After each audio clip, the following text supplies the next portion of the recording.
এখন আমি রান্না করে নেব আমের টক। ভীষণ গরম পড়েছে আর খাওয়ার পাতে শেষ পাতে কিন্তু আমের টক খেতে ভীষণই ভালো লাগে। তার জন্য ওভেনে আমি একটা কড়াই বসিয়ে দিয়ে দিয়েছি খুব সামান্য পরিমাণে একটু সাদা তেল। তেলটা গরম হয়ে গেছে, তেলের মধ্যে দিয়ে দিচ্ছি একটা তেজপাতা মাঝখান থেকে ছিঁড়ে, কিছুটা সর্ষে। আপনারা এখানে পাঁচফোড়নও ব্যবহার করতে পারেন, তো টক যেহেতু রান্না করছি সেই কারণে আমি সর্ষেটা ব্যবহার করে থাকি সবসময়। একটু ভেজে নিচ্ছি,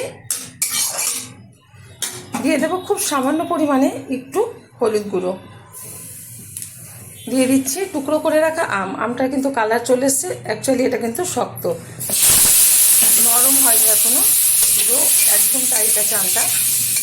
একটু নেড়ে চেড়ে নিচ্ছি, দিয়ে দেবো পরিমাণ মতো লবণ।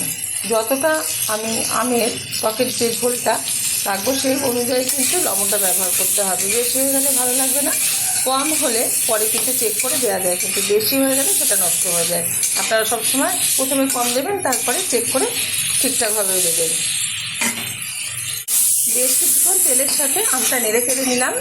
এখন দিয়ে দেবো পরিমাণ মতো জল।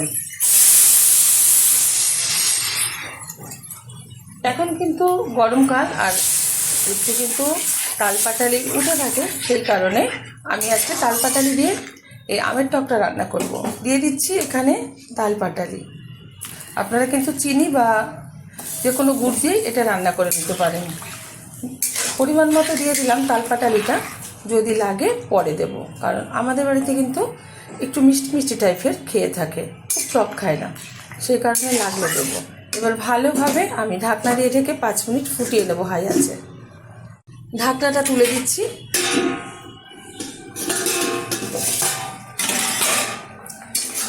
আমের টকটা কিন্তু হয়ে গেছে আর আমটা খুব সুন্দরভাবে সিদ্ধ হয়ে গেছে। একটু ঘেটে দিচ্ছি যাতে একটু ঝোলটা, মানে আমের যে এই যে ঝোলটা, এটা একটু গাঢ় গাঢ় হয়।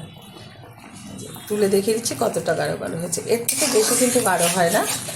হয়ে গেছে, নামিয়ে নিচ্ছি। আর এটা ঠান্ডা হয়ে যাওয়ার পর তারপরে সার্ভ করবো। আপনারা অবশ্যই ট্রাই করবেন।